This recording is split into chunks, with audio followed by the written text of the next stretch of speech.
रूस के वजीर खारजा सर्गेई लावरोव भारत पहुंचे। G20 सम्मेलन में शामिल होने पहुंचे हैं। यूएन के जनरल सेक्रेटरी पहुंचे तो वहीं G20 समिट में शिरकत के लिए एंटोनियो गुटेरेस भी दिल्ली पहुंचे।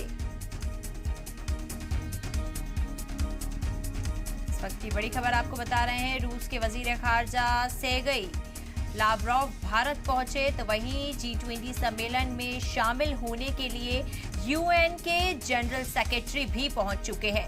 G20 समिट में शिरकत के लिए एंटोनियो गुटेरेस भी दिल्ली पहुंचे।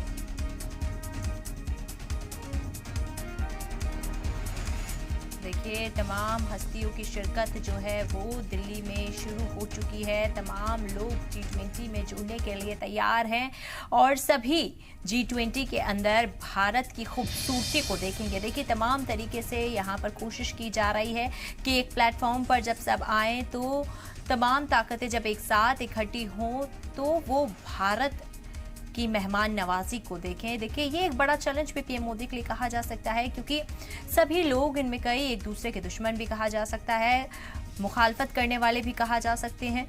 तो वो सभी एक छत के नीचे जब G20 में जुड़ेंगे तो ये एक डिफ़िकल्ट टास्क कहा जा सकता है पीएम मोदी के लिए, कि तब जब तमाम ऐसे लोग, तमाम हस्तियां, तमाम ताकतें एक छत के नीचे यानी भारत के अंदर आती हैं तो पीएम मोदी उस चीज़ को कैसे कोऑर्डिनेट करके चलते हैं और तमाम देशों को एक साथ लेकर वो कैसे चलते हैं, ये एक बड़ा टास्क कहा जा सकता है।